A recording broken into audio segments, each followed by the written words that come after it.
What is up, everybody? It's Dr. Vibe here, host and producer of the award-winning Dr. Vibe Show, the home of Epic Conversations, and I'm the host of Epic Conversations, 2020 Best Podcast News Award winner, 2018 Innovation Award winner given out by the Canadian Ethnic Media Association, and I co-host and co-produce the only online show in the world for dads and fathers that is sponsored by Dove Men Plus Care. As always, I'd like to say you're blessed, highly favored, a magnet for miracles, and a solution for someone's problem. We are broadcasting live on July 31st, last day of July. Lots of things going on in Canada since we're on Black Canada Talking this weekend. There is where I'm living, Caravana's going on. I call it a Marabana because so many Americans are in town. There's the National Black Summit, Canadian Summit going on in Halifax. There are so many different things going on. But the most important thing going on, in my opinion, is Black Canada Talking. And what is Black Canada Talking? We do it every Sunday. It's a live online event that provides Black Canadians the opportunity to give their takes and POVs on stories and events that are of importance to them. And we are back with our bi-weekly panel. And one person we haven't seen for an hour, another person we haven't seen in a minute, and one person we saw just a few weeks ago. And someone else is going to be joining us who's a regular too. But we're going to go in persons we haven't seen in a long time. I think like April, since she's been with us. Sarah Onyango, what's going on, Sarah?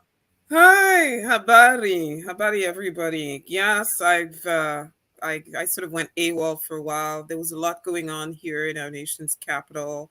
And a lot of things resumed in person, a lot of community things to tend to. And so just a lot. Glad to be here today, though. Yeah, it's been a long time. Yeah, good to see everyone. Yeah, it's great to see you back. Give us one wonderful event that's happened since we last saw you. You can just one. There's millions, but pick one. The World Athletic Championships in Eugene, Oregon, where the Kenyans, they didn't win as many medals as I would have liked, but the men, the 4x100 meter men's, the Canadians, repeated the Atlanta feat 4x100. Thank you, Andre DeGrasse. Yay. That's one good thing that happened. True. And the Jamaican women didn't do it in the 4x200, but they did it everywhere else. They did it everywhere else. Absolutely. Sharika Jackson, what? Ooh, hey. And Thompson Harold, yes. Rocket, yeah. Yes. Mm-hmm. Well, it's great to have you back. Next up, a person who does running, probably more regular than any of us here. Elle Jones, what's going on? Hi, I'm actually happy we're talking about track because, I'm a big track fan. And I'm going to add Miss Athing Mo.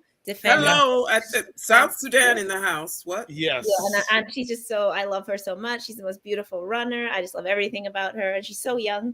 But did you see Michael Johnson getting it from all of Nigeria? So, for those who weren't watching, it was the funniest thing. So a Nigerian woman broke and I'm blanking on her name, which is terrible. Amusan. Toby Amusan. Yeah. So she broke the world record in the semifinals. Hurdling. And in 110 meter hurdles. And he said, something must be wrong with the clock. Like, that seems suspiciously fast. So he was basically discrediting the world record because it was run by a Nigerian and not by an American. And literally somebody tweeted him from Jamaica that said 3:52 a.m. Nigeria. They're like, you still have time to delete. They haven't woken up yet. They warned him. And he didn't take the warning under advisement. So Nigeria woke up. This man had to block comments. All of Nigeria, 200 million people. You're kidding. I saw this tweet by this Nigerian. He said, all right, I have insulted him. Now somebody could tell me what he did. He said, I don't know why we're insulting him. But they're like, this is just patriotic. So everybody, you just look at his Twitter, it was just people cussing him in Yoruba. He had to shut his Twitter down. Wow. And then this BBC journalist was like a Nigerian UK journalist was like, I can't tell them to stop. They started dragging me. So he's like, I tried to tell them that Michael Johnson's a decent guy. And then they will came from me. So he's like, you're on your own, bro. Oh my goodness. By the way, Toby Amusan trains in Jamaica. She's trained by Jamaica. So in fact, all of what you're seeing is sort of the finished product of Jamaica. Just saying. Yeah. And there's actually a really beautiful video online of the girls at her school that she went to. But yeah, so World Athletics, of course, I'm here in Halifax where we just wrapped up the Black Canadian Summit.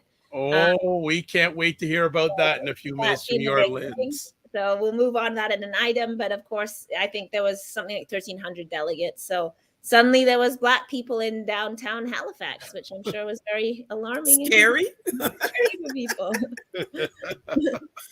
Well, that's good. Good to have you. And we're patiently waiting to give your lens on the summit. We have one more friend coming up for now. Richard Miller of Keep Six. What is going on, Richard Miller? Need to unmute yourself, Richard. Hello. You are still there. Hello, everyone. Hello. Thank you for this opportunity. As always, nice to see you again, ladies. El Jones, it's my pleasure. Sarah, again, it's my pleasure to meet you. What's going on? Let me see now, Ed. Dr. Vibe, let's look at it. We are looking at a whole lot. The summit over in Halifax there, as we're aware, was talking about earlier. Keep Six and their music program, getting out the door for the youth and getting great support across the community from some of the big players, and looking forward for that, and looking forward for the fact that we're able to support our youth in the community. Still, advocating for the abuse of Black offenders in our justice system and our justice not taking accountability. Looking forward to having a talk with our new Attorney General. So that's where I'm at right now. Just keep on pushing forward. Keep pushing. Well, for the longest period of time, I wanted to have you and Elle on the same platform because both of you are very, very, very passionate about social justice when it comes to the prison system. So, after we're finished, I'm going to be exchanging your email addresses. That's already a done deal. All right. All right. It's all right. Plan. Excellent. Excellent. Well, let's talk about it. All the world was in Halifax, not in Toronto. Well, I guess some of the world was in Halifax this weekend. Some was allegedly here. So, Elle, tell us about this summit. And Richard, Sarah, anything you had heard about it or your thoughts about it? And I can also bring in some perspective. So, Elle, the mic is yours. I might have less of a bird's eye view than you do because, of course, when you're involved, you're like, I spent the whole time sprinting through hallways and, people are like, Elle, and you're like, I'm just on my way to fight. So, you're running around a lot. Obviously, when we're hosting as a city, just the basic, like picking people up and, people want to meet. So it's been quite busy. So you might know more about the general summit, but so there was quite a lot of people. I think 1,300 to 1,600 people as delegates, including 400 youth delegates. So nice. Quite a lot of youth. And also vendors. So we got the vendors together this time, which was good and new. So there was it was in the convention center. So there was a market so that people were able to, sell their stuff. There was a youth after hours club. So I guess that was also new this year where they had like a nightclub where the youth were performing, could dance a bit. So it was a bit more, I suppose the youth were more included this time. And of course it was in Halifax, which is the heart of Black Canada, the origins of Black presence. So the African Nova Scotian community got to show out in that way as well from across the province. Today, what we just came from was the sort of final piece was Halifax Declaration, which has been gathering recommendations like policy from communities. So throughout the summit, but also before. And then there was a collective writing process. And then it was presented in a kind of artistic thing. So it was drumming, dancing, and there were demands the UN Deputy Secretariat was there.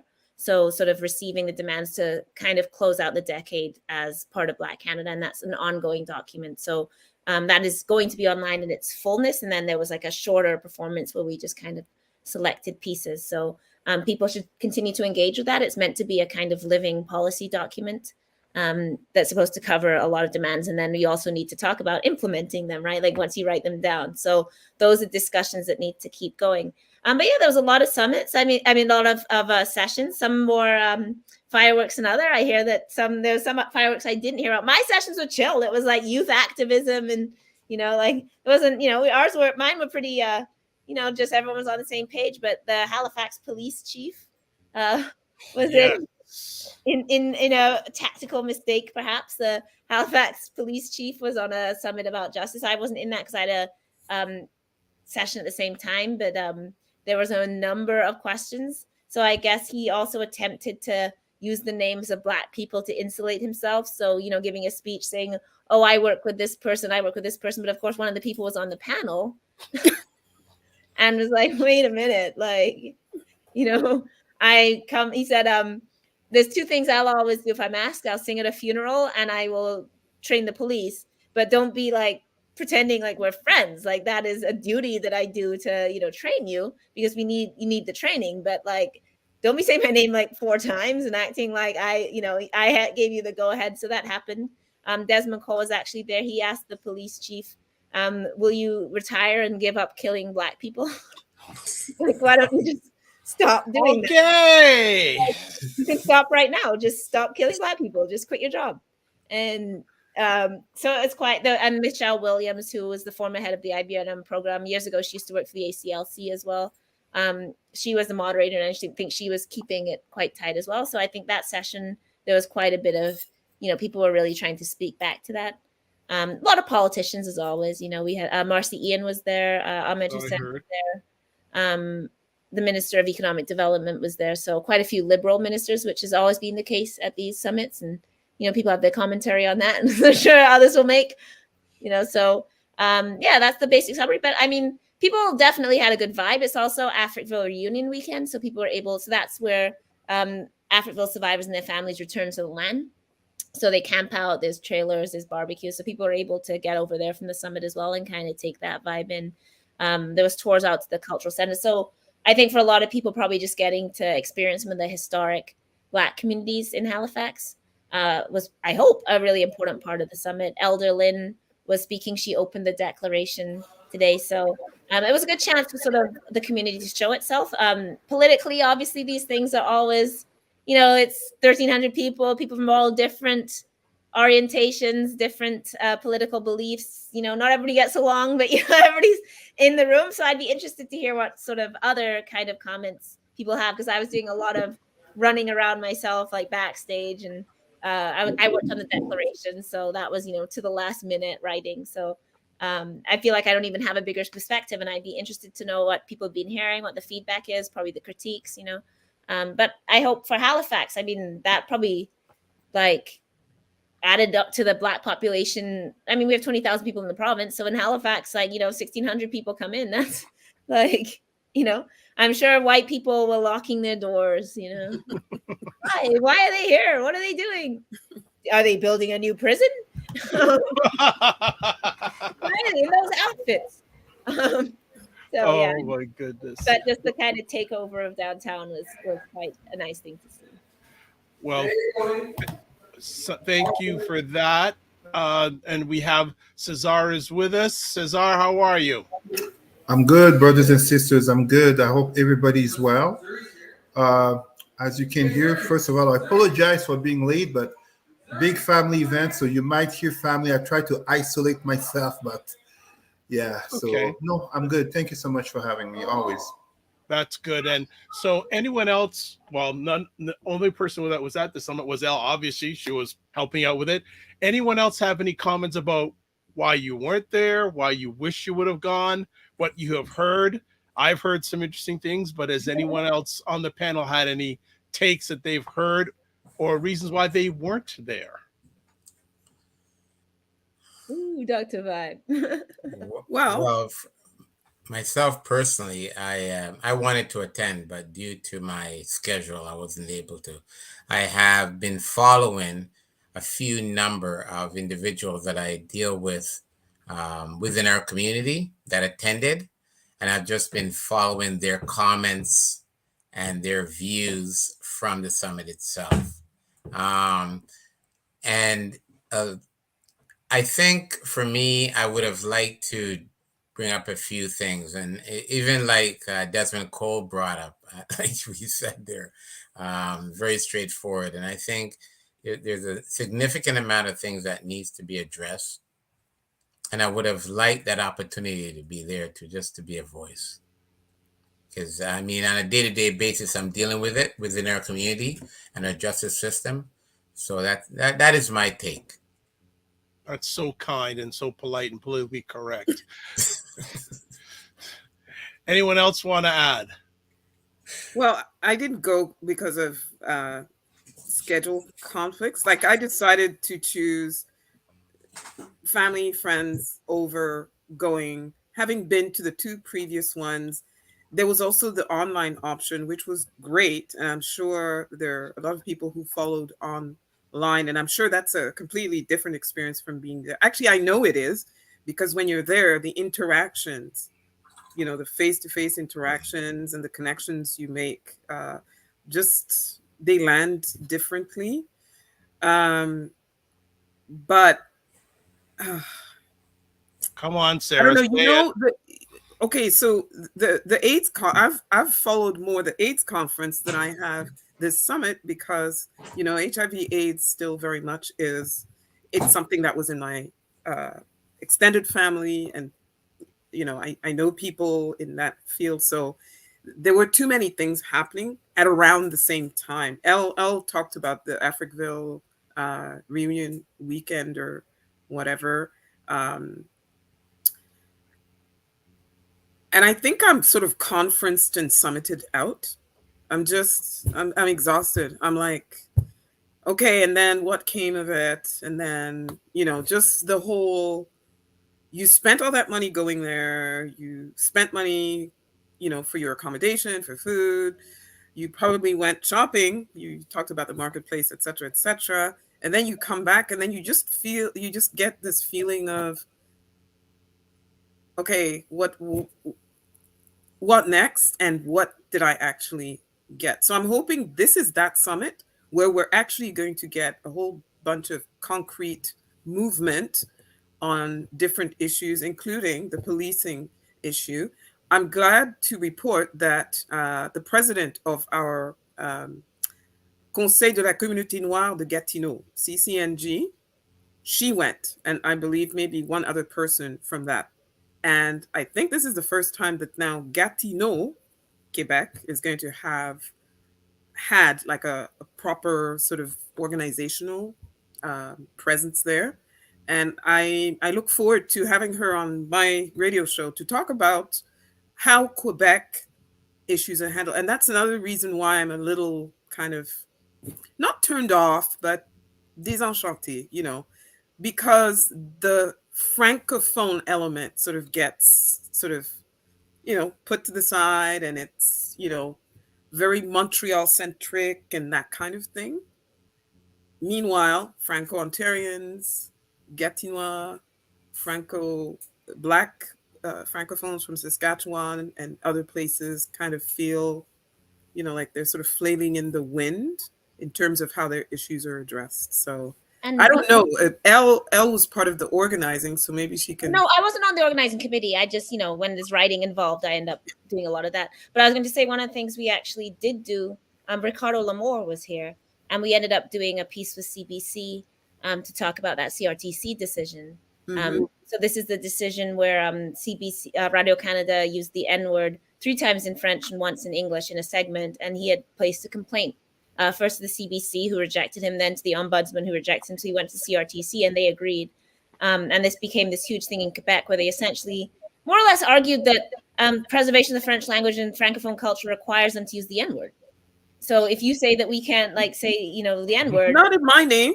Then, because it's of course in relation to the Valliere book, right? But they keep using this Valliere book. It's not really about Valliere, right? Every time someone says the N-word, somebody will drag up, well, what about Valliere book? As if that's what people are saying. So under the guise of we're just discussing Valliere book, people now get to say the N-word in English and French, and then go, it's not the same thing in French, even as they translate it as the N-word in English. So obviously it's the same thing if you're translating it as the N-word, and then go this is a Quebec issue. So the premier is literally jumping in and being like, they need to appeal the decision and apologize to Quebecois for saying that we can't say the N-word.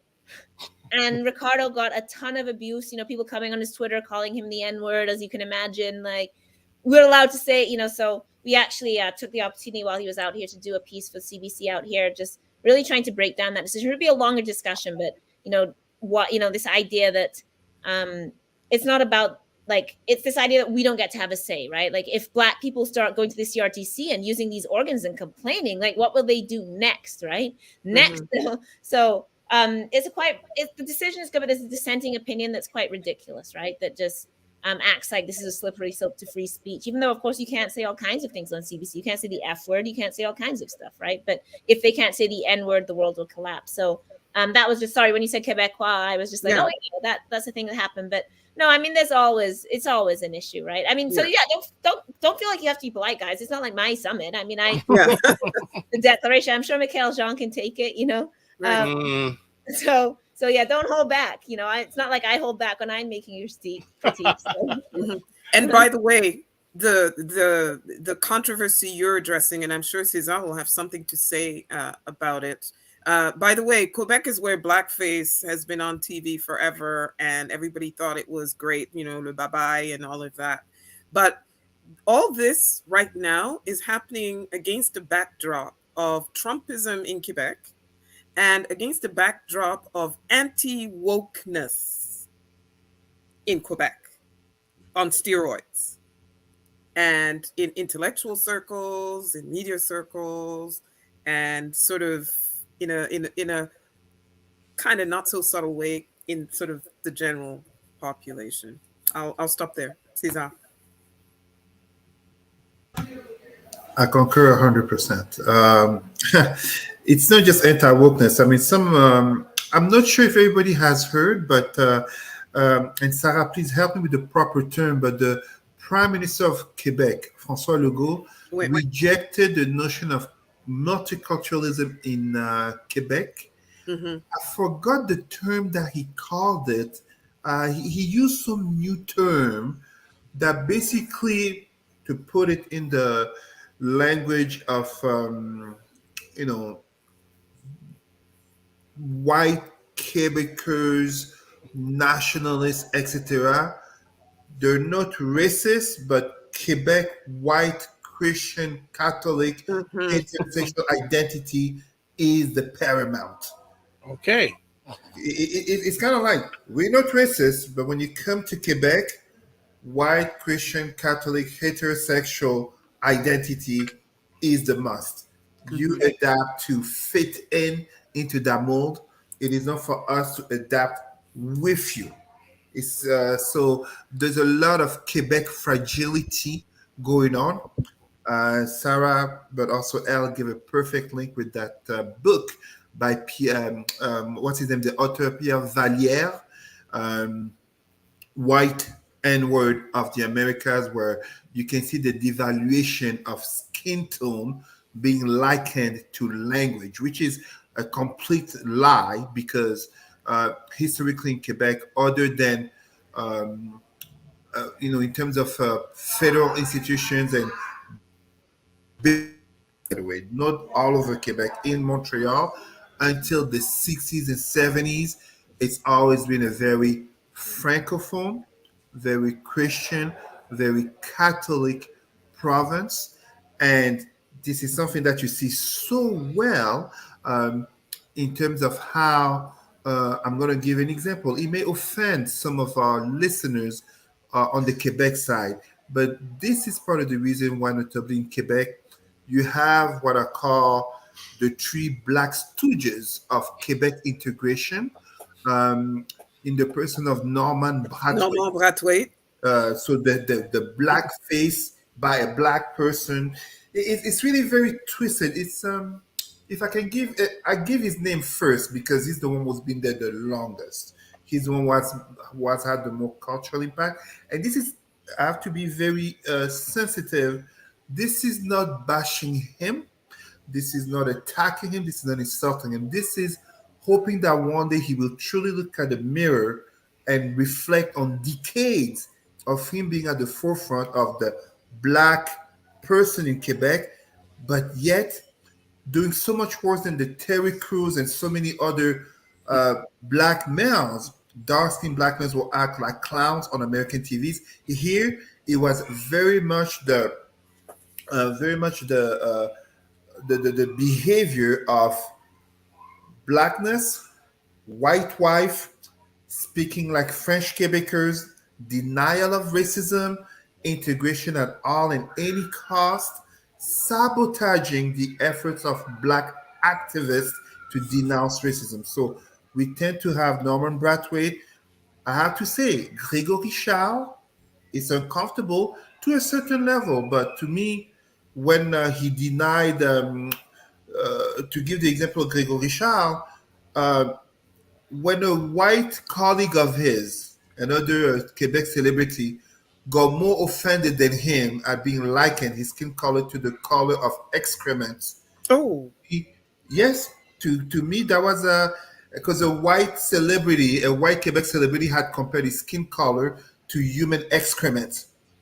White people got more offended than he did, and then we have Boucard Diouf. Boucard Diouf, who I had a lot of respect for Boucard Diouf when he first arrived to Canada, when he was new here. And I remember I used to work at Cesar, the Economic and Social Council of Ottawa Carleton. He had performed the show back in 2009, I believe. And yet we just see a man who is actually very educated, professor, I believe, of biology, and yet more often than not acting with I find a very forced African Quebecois accent, clownish. Anyways, I don't want, I'm not All right. right sorry, now. I got this whole Quebec thing started. Ugh. Yeah. Sorry. But Dr. Vibe, the reason it bothers me is because if we are to be honest, when we see these type of conversations in terms of multiculturalism and integration, anti-Black racism policies and procedures, and yet you have three dark-skinned Black men like us on the screen, speaking intelligently, speaking with consciousness for sisters, how are you going to blame the vast majority of white people to turn off and listen to the three Black comedians will make them feel totally at ease that nothing is wrong? It's us who must be the problem because we dare to say there's racism. You can't blame them. Oh. So this is what the problem is with those brothers. That's a whole other conversation. Yeah, that's a whole show by itself. That's a whole show in itself. So we're going to stop there because we got two more conversations. And we have a pretty hard stop at the top of the hour. What's your take on the summit? Oh, Dr. okay. Vibe? Well, I thought one of the things that I found interesting is that the media provider was CBC. So there was no Black media provider. Like, were there any reached out to? Wow. So I had a little bit of concern like that. And Sarah, I'm a little bit like you. I am conferenced out, right? I'm tired of the symbolism. Really and truly.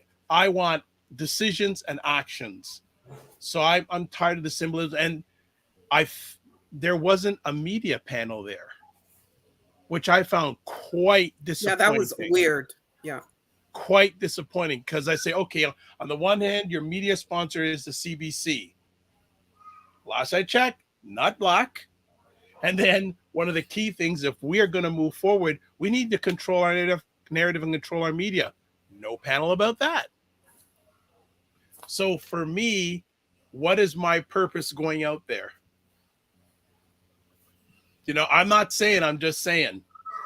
And then I have someone that's out there, and they said there was a heated conversation about the presentation Canada Mortgage and Housing gave, and the pushback from a lot of people about their presentation was, and my associate said that the concern was giving money to non-Black led organizations to run Black focused projects. Now I know the government and is it Housing for Humanity and Isaac Olafe's organization are all in together in this, but people are saying, why are we giving white people any say in this? It's our people, it's our housing. Why don't we control the narrative there? And then I asked the person back, this is exact quote from my text. I wonder if anyone asks about the makeup of Michel Jean's foundation board. Now, if you go to Michel Jean's board, there's about, I'd say 12 to 14 people on there, board of directors and etc. The people that they have faces on there. 3 or 4 of them are people of color. And I have a little concern about that. And actually, that was my concern right from the first time they had their event in Toronto. So I just said, as Arsenio Hall used to say, things that make you go, And then when that subject came up at the conference, it was squashed. That, to me, is not a good look. So that's what... Like someone actually raised it? Someone did raise about it. And as my associate said, yes. Oh, yes, that came up too, ! In a different discussion, though, and it was quickly shot down. Don't know who it was shot down by, but obviously the posse, And I asked, what was the audience response to it being shot down? Not impressed at all, but they didn't really press any further. I guess they weren't allowed to press any further, but people were not impressed by that fact. So I'm tired of the symbolism. I've got when I look at our environment these days, I have my 3: trauma, repetition, symbolism. And I think there would have been good. I don't know if there was a panel there about Black mental health. I don't know if there was there or not. There would have been nice to have a whole conversation about Black trauma. From where I'm sitting, there weren't the conversations. I'm not just saying this conversation. We're not having conversations that we need to have. And we're doing the same thing over again, and we're expecting different results. That is insanity. That's madness. And believe it or not, more people are probably paying attention to Ameribana than that conference. That's a concern too, but that's a whole other conversation. I'm going to leave it at that. Anyone else want to add on?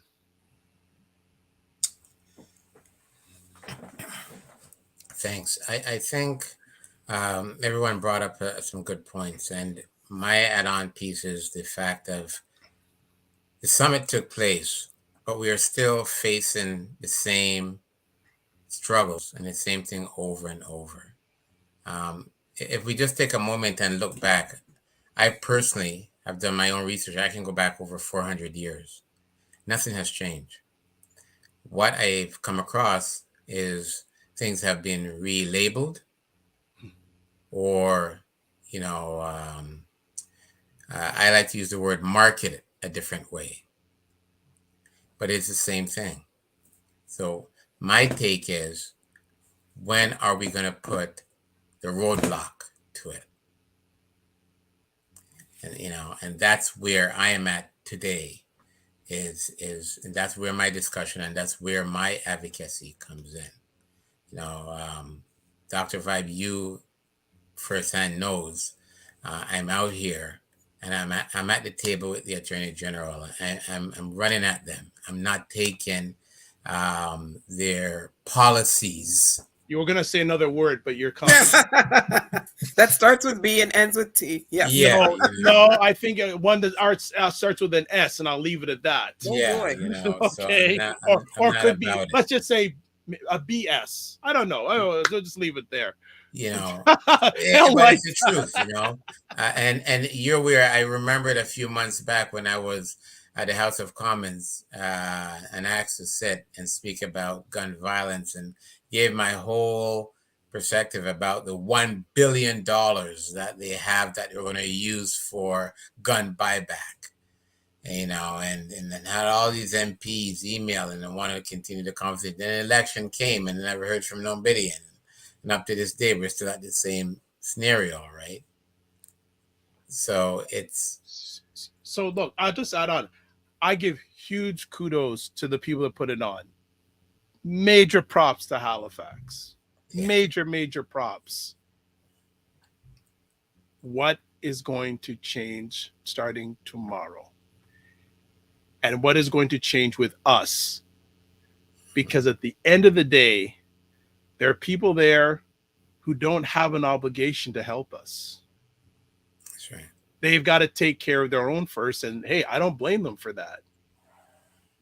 The funny thing is, Sarah, when you said people spending their money, I'm like, I think that's Trudeau's money. I think all those grants that went to the Black community came back to Air Canada and the White Halifax hotels from all the organizations booking people to go. Don't even want to go there. I don't want to even go there right now. Yeah. I don't want. But you know what? Speaking of government money, and that's another thing. And that's another thing that sort of had me feeling really discouraged and worn out. And no, I'm not going there again. And I've been singing this refrain forever. Black people don't need to be begging. The minute we pay taxes, that's our money too. That is our money. So we need more funding. No, other groups get funding. We need funding. Other groups get special immigration and visa programs. Hello, Ukrainians. Black people are footing that bill via their taxes. So why do we need to be begging for Somalis, Ethiopians, Congolese, and other people when other people are happily enjoying the fruits of our taxes?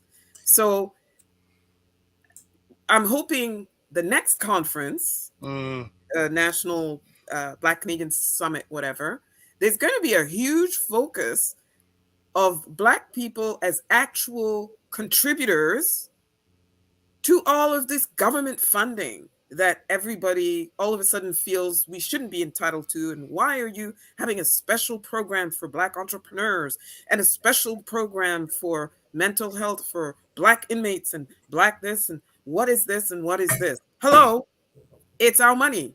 We've been neglected. Other groups have been getting money without doing half the begging we're doing. It's our turn, and it's our money.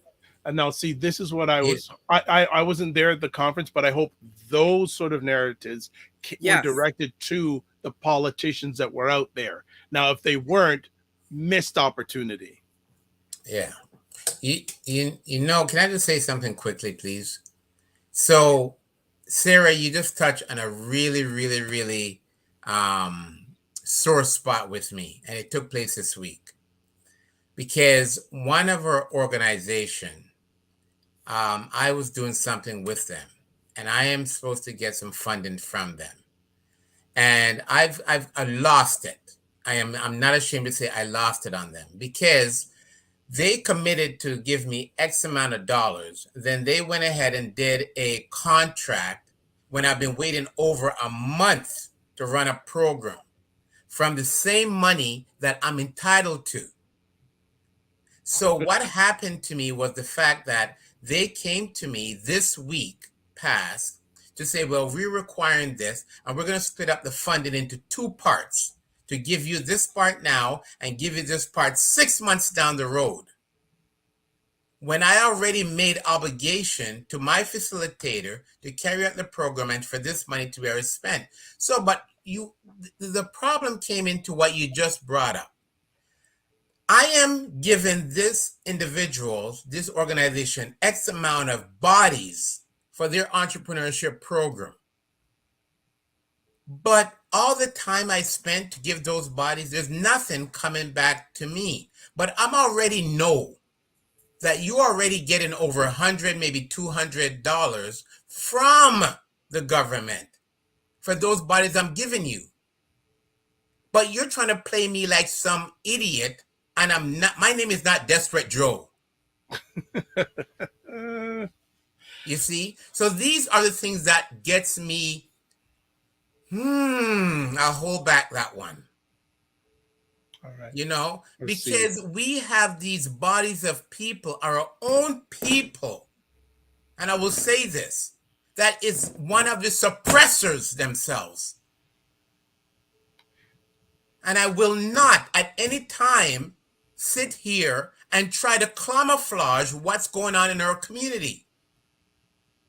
They have to be held accountable. And we cannot sit here and say we want changes, but our own people are sitting here suppressing us more. Because I do not have to go through those kind of hoops to get the funding to run a program from the white folks. Mm-hmm. You see? So don't sit here and they come and tell me, well, you know, our audit people went through this and we found out that we have to do this way. It's a crock of shit. Let me get physical now. So you brought up a very, very, very good point, Sarah. And we know we as a community that's doing the work, we need to hold them accountable and call them out. I'm not ashamed of it, and I don't give a rat's whatever they feel, because let me tell you something. None of them is putting a roof over my head. And none of them will keep my lights on, because I run my organization by going out and doing my 12, 14 hours a day on a construction job site with my paycheck that I get. I was going to say, that's exactly why they don't want to give you money, right? The effectiveness of one's work is inversely proportional to the amount of money the government will be willing to give you to do it, right? Yeah, that's right. So, and L, that's one of the things that I never wanted to be in that situation.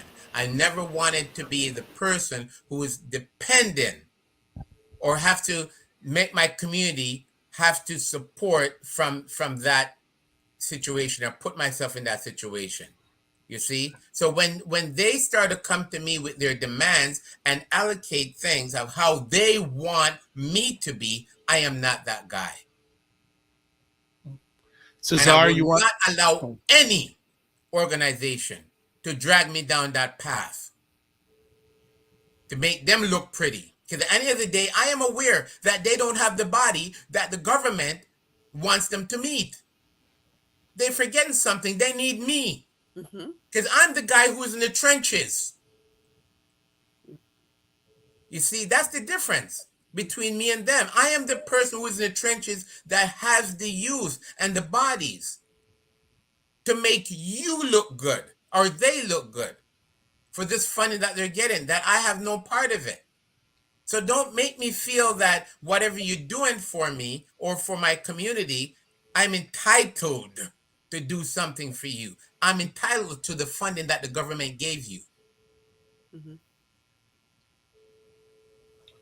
Thank you, Richard. Cesar? I wanted to give my support to Brother Richard, because in echo to what Sister Elle and Sister Sarah were saying, it's also the extent to which you speak truth to power. In a capitalist system where you basically have the monetary part, finances, capital, but you also have racism, you as a black person, the more truthful you are, the more you will notice. And I'm not saying this necessarily as an accusation to all the others, but it's very much like a follow-up of what I was saying about the three Black Stooges of Quebec. Those who are more willing to bend over tend to think they see more the benefits of the system. I'm saying this with recognition to the fact that Canada has done a lot of progress, that of course as Black people in Canada, we're technically in a better situation than 60 years ago. Technically, please. But as we know so well, in light of the struggles of our ancestors, and when I say ancestors, I'm talking even of our older brothers and sisters from just a few decades ago. Allow me to remind you, my brother, my sisters, Dr. Vibe, myself, and everyone listening to us, never give up. Never give up, because we're not doing this for ourselves. We're not doing this to have some street named after us or a statue after us. If it comes, so be it. But really, why are we doing it? We're doing it because when we're seeing those 0 to 5 years old, those 5 to 20 years old, and we see a lot of those who are in our age group, no matter where they stand, including those Black Stooges, we really are doing all this for the betterment of all of our people. Yes. All of our people, and too often it is without recognition. Let us be able to vent together. It's good for our mental health, but let us always re-strategize so that we can keep advancing. This is what our Pan-Africanism, but forget Pan-Africanism. Spirituality of our ancestors is in our DNA. My shirt, right. that's what he says, in our DNA. Okay. Thank Good you. stuff. So Danny Stone is saying, Richard, he's saying facts, and also saying that you are in the trenches, brother. So much agreed. So we've got two more quick subjects to cover, so hopefully we'll get them done quickly. So first off, we're going to talk about Canada's racist, nonsensical visa granting shenanigans. So, Sarah, you wanted to handle this one, and then we'll close out with Emancipation Day. Yes, real quick. So basically, I don't know if a lot of people are aware, but the 24th International AIDS Conference has been happening in Montreal, Quebec. It runs from July 29th to August 2nd. So if it's the 24th, you know, there have been other conferences in other cities before, including Montreal, you know. The last Montreal conference was the 5th international conference. That happened in 1989. That's like at the beginning of the HIV/AIDS pandemic. And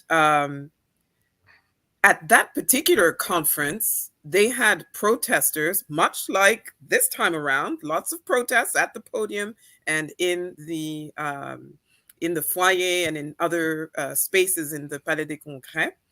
And because of those 300 protesters, they pressured governments to increase involvement and awareness about HIV/AIDS. So a lot of the in-person participation yields initiatives, okay, different prevention programs, programs to empower the HIV/AIDS affected communities, especially from the global South. Now, this time around, more than 9,000 delegates were expected to attend in person. I think this was the first hybrid in-person and online international AIDS conference. And some 2,000 were registered to participate. However, many of the delegates from the global South, Latin America, Africa, and Asia, were either denied their visas or the visas were delayed or lost, right? And this is despite the fact that conference organizers apply well ahead of time. They're well aware of the debacle that is the Canadian, the passport system, the immigration system, and even in the airports and all of that. They're very well aware of that. Yeah. And they tend to plan, you know, accordingly. I've seen it in Kenya, where I'm from, where we host these conferences all the time.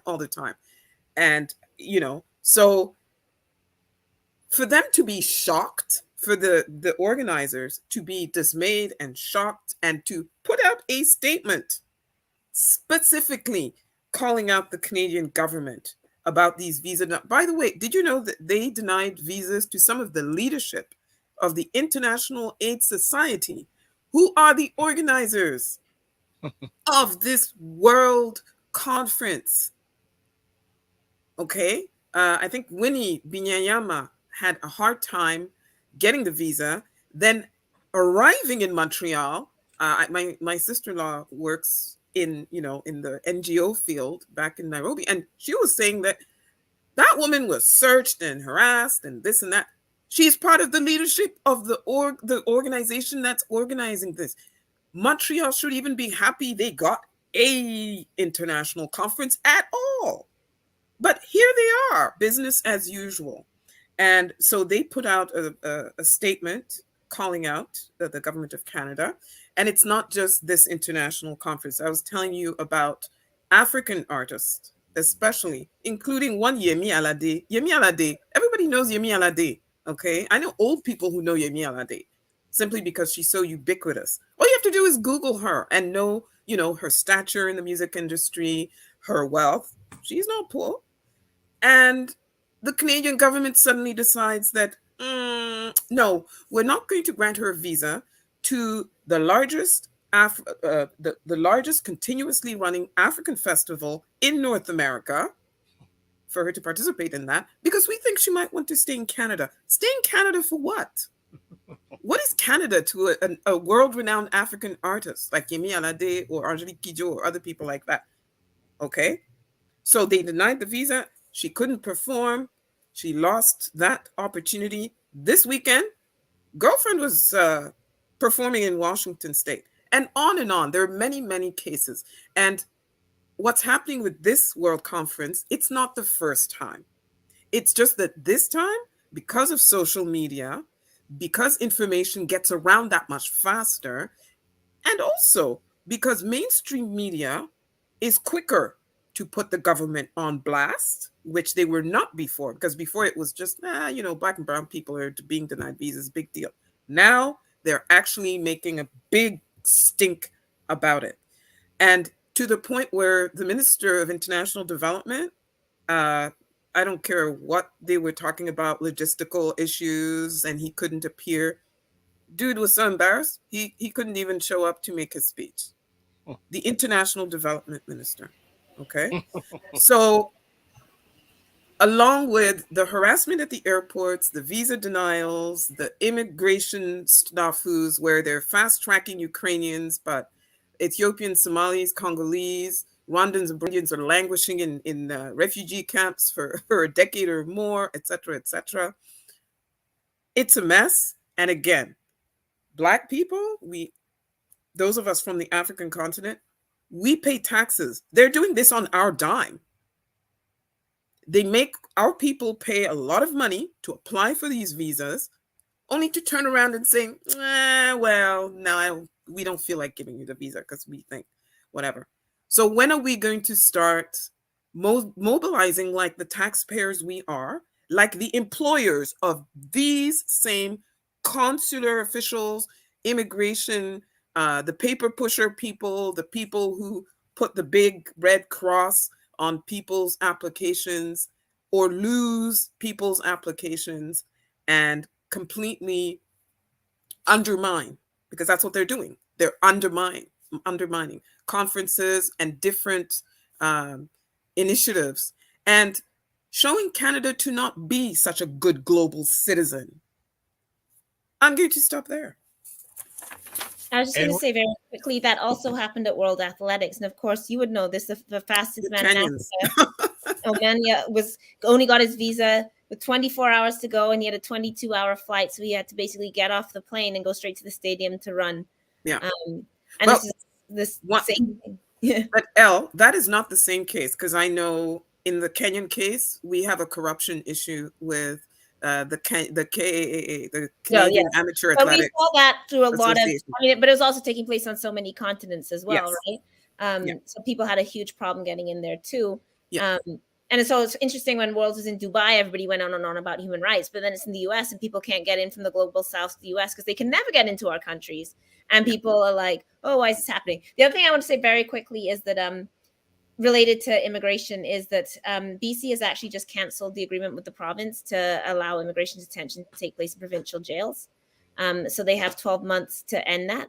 And that's a campaign that's in Quebec and also in Nova Scotia as well. Mm-hmm. So if you go to Amnesty International, Human Rights Watch, it's the Welcome to Canada campaign. And we're just encouraging people to write their MLAs and just say, like, stop letting Border Patrol use, this is for administration, it's not people accused of crimes. This is just if you come to Canada, maybe you don't have ID because you're fleeing a war, they can hold you indefinitely and it's in jail. So it's very easy to end that just by ending the agreement with the provinces to allow CBSA to use the jail. So if people can go to Human Rights Watch or Amnesty International, you can find the campaign and they have the, auto letters, and people should fill them out. So I'll just say that. Anyone else want to add before we move on to our last conversation piece? Go ahead, Cesar. Allow me, but I must. Look, I totally understand the sentiment of everyone outraged. But again, this is a reminder of the country that we live in. And I say this as when I give conferences and trainings, I remind people, whether we call it EDI or critical race theory in the States, this is not about being anti-Canadian, anti-American. It's about calling out the dysfunctions, the irregularities, the hypocrisy of the countries we live in to make them better. I think it was Amnesty International. I think it started this week or maybe last week, a campaign in which they're calling out governments that the support they're giving to Ukrainian refugees must be given to refugees of all backgrounds. Yep. Yet we know that's not the case. When we talk about visa, first of all, the nature of visa is by itself ethnocentric, borderline xenophobic, because we know very well when you come from certain countries in the world, aka the West, including Japan, Australia, obviously, when you come from certain countries, you have almost a red carpet in terms of immigration procedures, while when you come from other places. So when you look at, for example, the World AIDS Conference, it is such a disrespect. It is a hard to understand disrespect, but let us not forget, this is also a country that used to view our leader, Madiba Mandela, as a terrorist not that long ago. When we look at, and I mean, of course, I am a man and I am not a singer, and I never hide how I deplore too much entertainment in the Black community.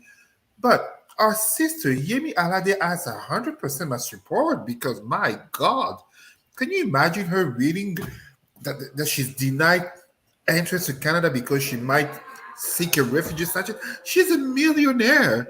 And I'm not saying millionaire in Naira or in francs CFA. US dollars. I mean, I am a millionaire in those African currencies myself.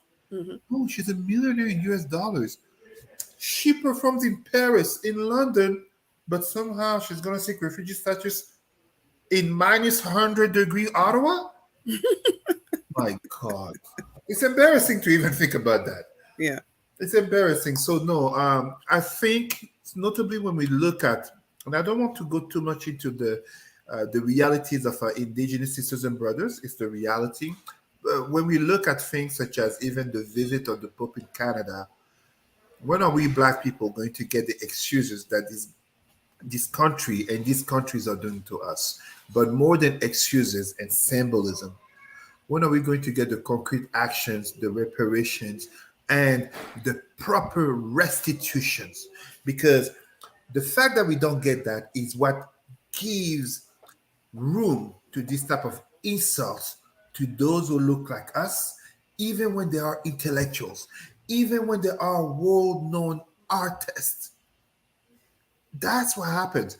Last but not least, let us never forget, there was a Black president very much loved by most white people by the name of Obama, who even in the country he was the president was still referred to by the N-word by people that he swore to serve and protect. That is the reality of the world we live in. Just real quick, Very quick. Yeah, the theme of the AIDS conference is re-engage and follow the science. But when you refuse the presence of the people who are most needed to re-engage and follow the science, so that this doesn't continue to spread worldwide, you kind of defeat the purpose. I think Canada now needs to be on a blacklist for conferences like this. And in fact, there's talk of having that, because it seems like nothing else is going to work.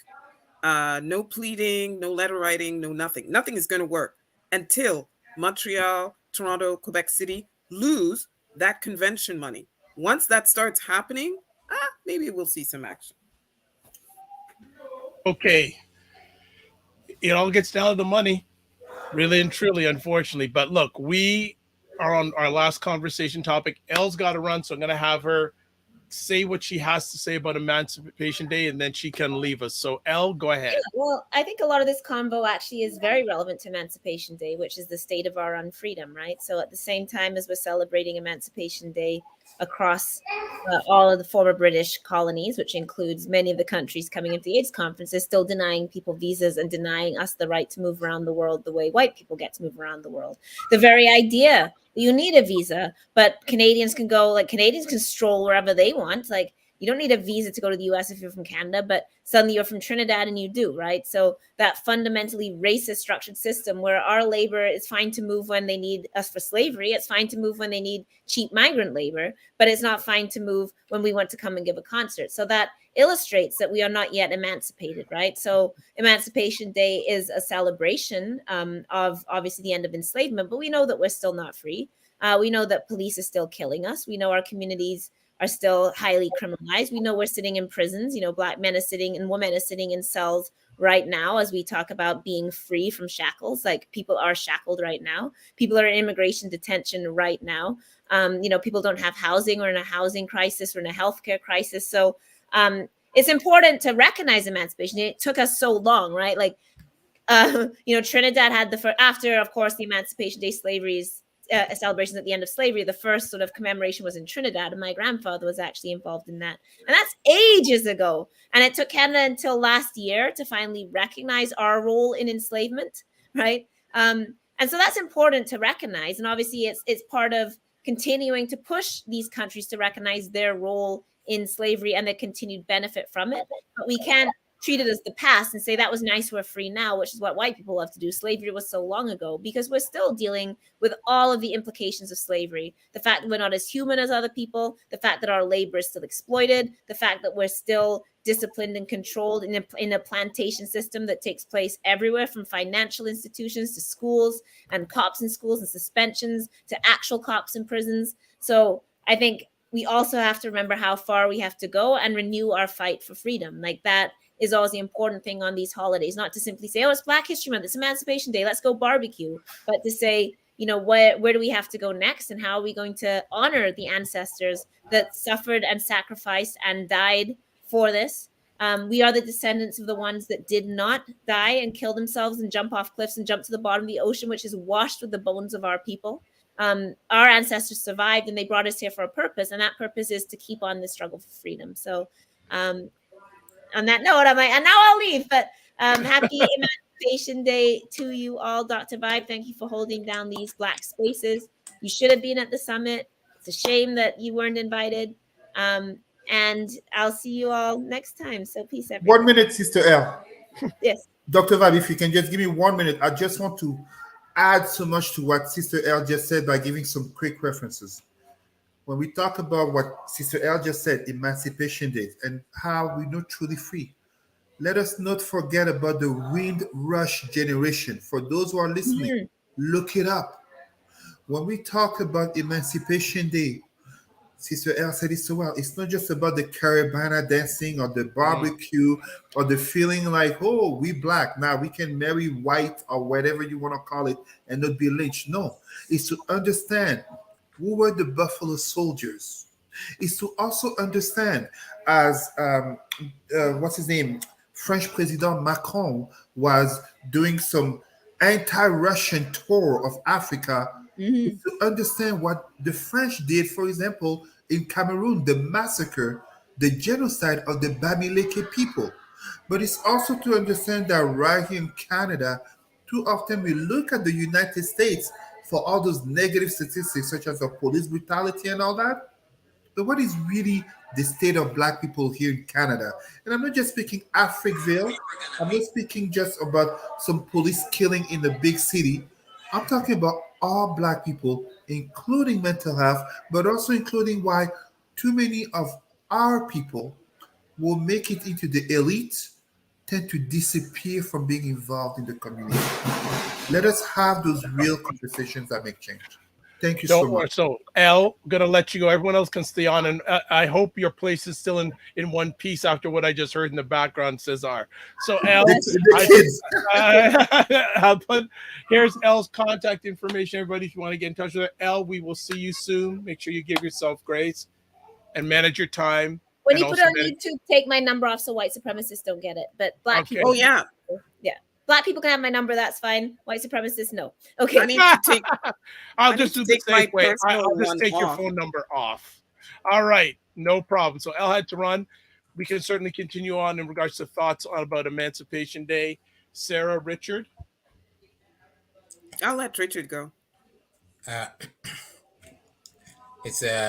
me, it's a very significant time. My only issue is the fact that I haven't seen changes. Unfortunately, the struggles that my ancestors went through, I still see those struggles today. And I'm hoping, and I don't think that maybe in my lifetime I'll see the changes I want to do, but I continue to strive to bring those changes to the forefront.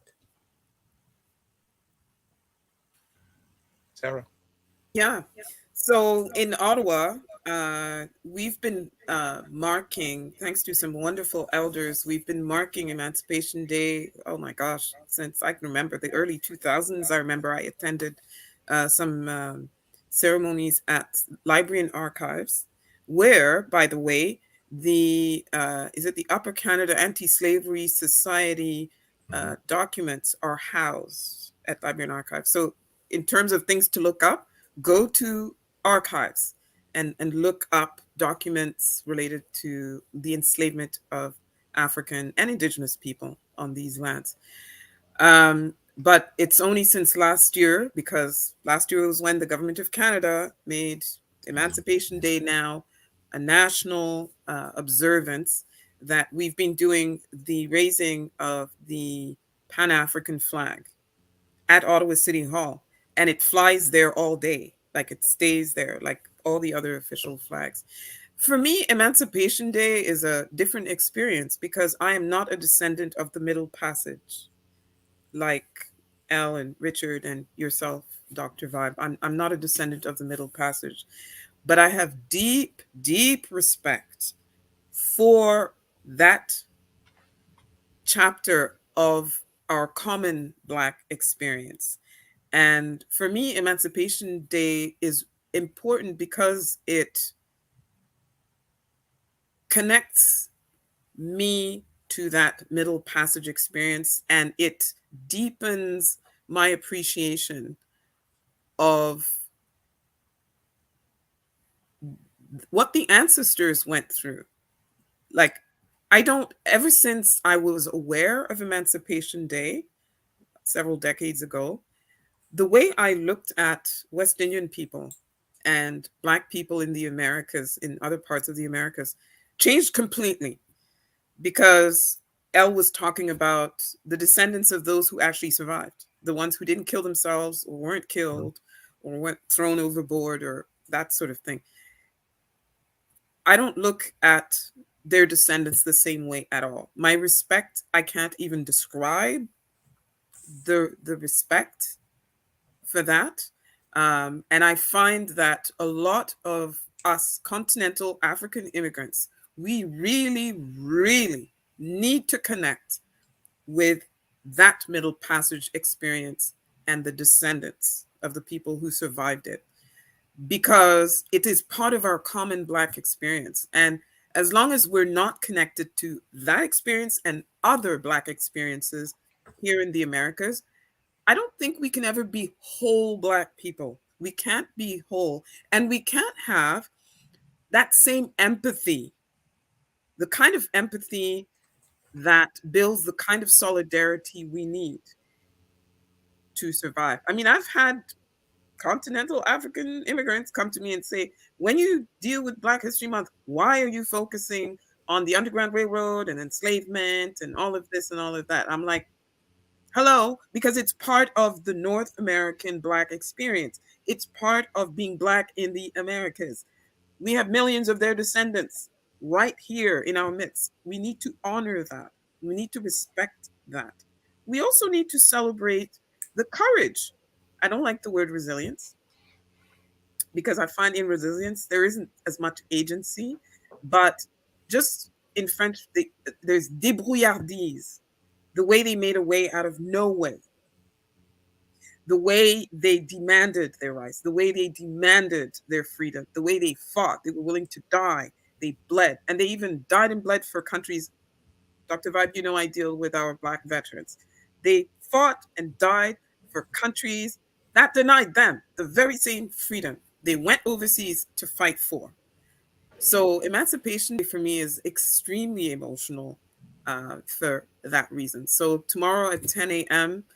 at Mandela Square, next to the Human Rights Monument in downtown Ottawa, we will raise the Pan-African flag to mark Emancipation Day.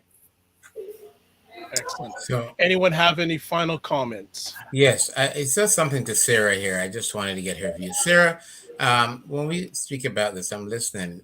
But one of the things I find very disturbing is the generational trauma. The reason why I say that is because when I look at our community and I see the continuous behavior and the challenges that faces, and it all stem from that generational trauma. Now, how do we come together to assist our own people to overcome these challenges so that we're able to build a solid structure to move forward? You know, Richard, I follow a lot what our First Peoples do in indigenous communities. And there is merit to looking at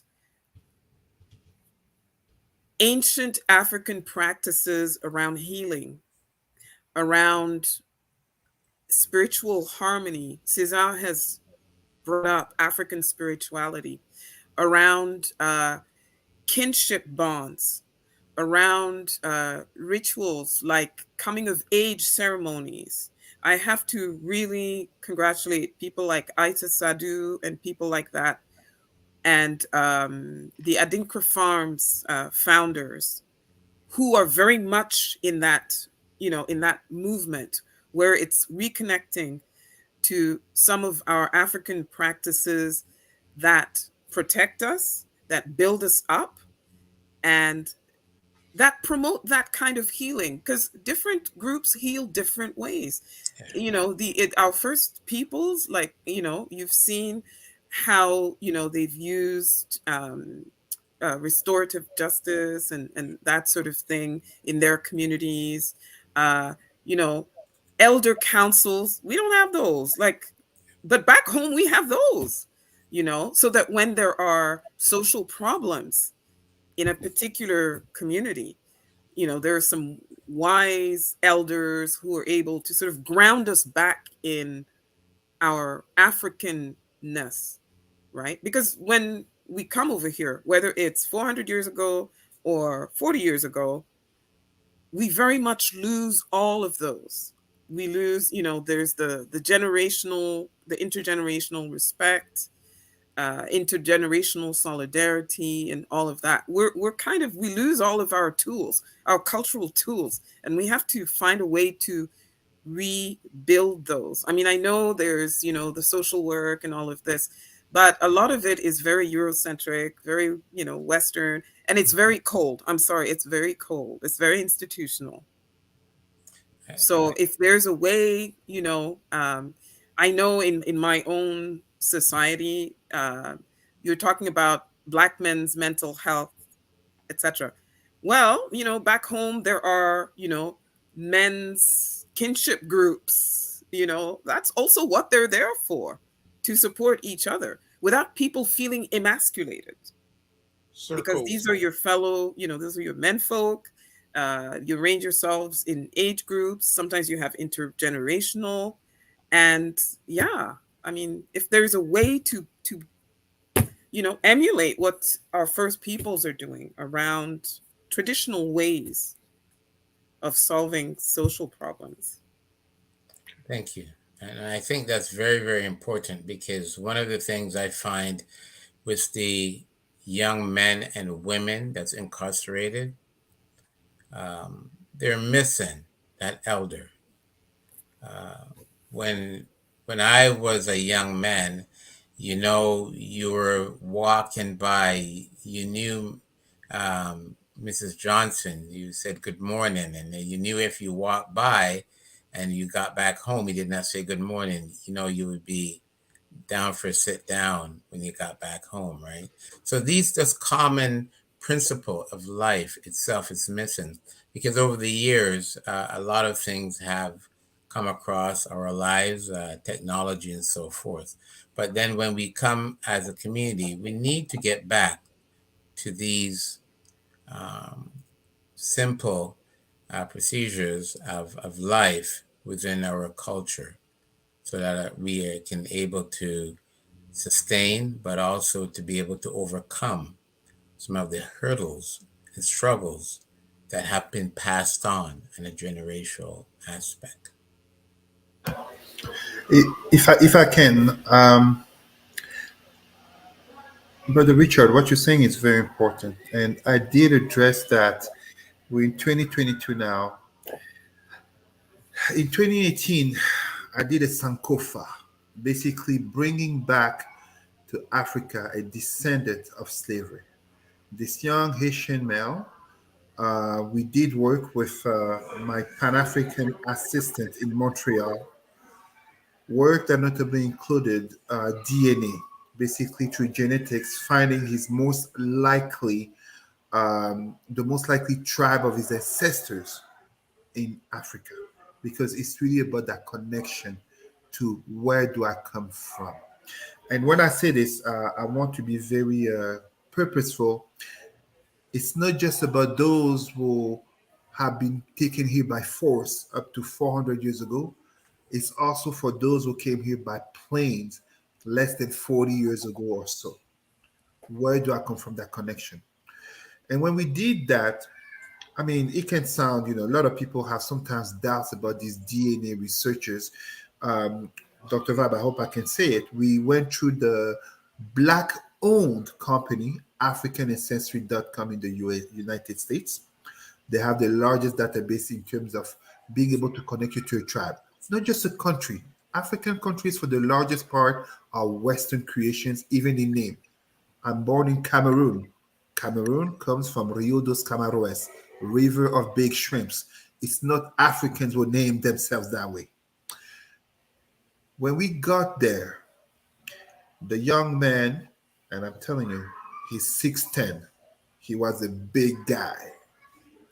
He got emotional, the touching of the land. He's in Africa. He connected back to his roots from his last ancestor between 200 and 400 years prior. He was back home. When we came to the tribe, the results of the DNA test gave us Bamileke tribe in Cameroon. Lucky for me, as I'm also born in Cameroon, so I got to see family. So for him, it was an added experience as he was welcome also into my family. But when we got to the tribe that the DNA researchers gave, my assistant connected to the most likely tribe among the Bamileke people fitting him. I am not making it up. I have no reason to. The young man could testify himself. He looked like the king of the tribe as if he was his father. The king of the tribe is 6'7" or 6'8", the age of my father. I am telling you, the resemblance was so shocking. He pulled out a photo of his father. There were tears from people. People were in shock. I didn't know what the king looked like. That kind of connection, we need to have that. Asians have that. Arabic people have that. Even when they're born here, they speak Arabic. They have the connections to the home. We need to have that, notably for our young people, but also older people, whether it is that they are in jail, whether it is that they're dealing with socioeconomic hardships, whether it is that they deal with loneliness and mental health. That connection that can make it that you can Google something, learn more about your roots, connect to people online, create communities of solidarity. When I finish my conferences and trainings, I always finish with African philosophy. Not because I want to sound so smart, but we live in a world where everybody has heard the name of Plato and Aristotle, and everybody claps. But when I remind people of Kipri, of Ubuntu, of Sankofa, and Asiya, I know it leaves them a footprint to know that Africa produced a lot. It's just not taught. So when there is a black person in that room who hears this, whether or not it comes from, let's say, Ghana, like Ghana and Ivory Coast, when I say Sankofa, or Asiya, when I say from Cameroon, the simple fact that they are black and they hear this is African philosophy. This is something the ancestor produced not only hundreds of years ago, but thousands of years ago. It gives them a sense of pride. I say this as 2 days ago, I was at a community center. Me being me, I wanted to check out the gym. What I did not expect was when I was leaving, there was a young biracial brother, maybe 20 years old, who remembered me from a conference in 2019, and he reminded me, you're the first person who will talk to us that way and will share to us that knowledge. Of course, I didn't remember this young kid, but he did remember what I delivered. These type of connections help to that healing, help to that trauma, help for us to not give up. And I like what Sister L said, resilience is not enough. It's the courage, the striving. That's what our ancestors did. That's what we must continue doing. Okay. On that note, we will end off this epic conversation called Black Canada Talking. You see what happens when you come back, Sarah? You see what you did again? I'm telling you. No, sorry. No, fantastic. No, absolutely fantastic. I'm just going to put everyone's contact information really quick on the screen. There's Sarah email address. I don't want my personal email. Oh my gosh. And don't tell me, don't put it in the thing. I don't know why. Okay. All right. Hold on. I'm just doing it. I'm doing it correct. I'll give you correct now. Hold on. I would just like to say something before we go. Keep Six is having our annual back to school event on September 3rd to support families and youth in our community. Again, this year will be held in Brampton. Please, we're asking for whatever support. It could be school supplies, a knapsack filled with supplies for help a family or a youth to go back to school, water for the event, or just whatever, any kind of donation. We do appreciate it. And that's September 3rd at Greenbrier Park in Brampton, Ontario. Wonderful. Here's L. Jones' contact information. Here's Richard's contact information. So his number's toll free. So I know he don't mind me giving that toll free number out. All right. And Cesar is right there. So epic conversation. Folks. One last word. Yes. Elections. There's municipal elections. Yes. And don't think that just because it's in the fall, you should relax. Those politicians are out there at the barbecues and the community events and whatever. Now is the time to let them know that, you're watching, and if they want your vote.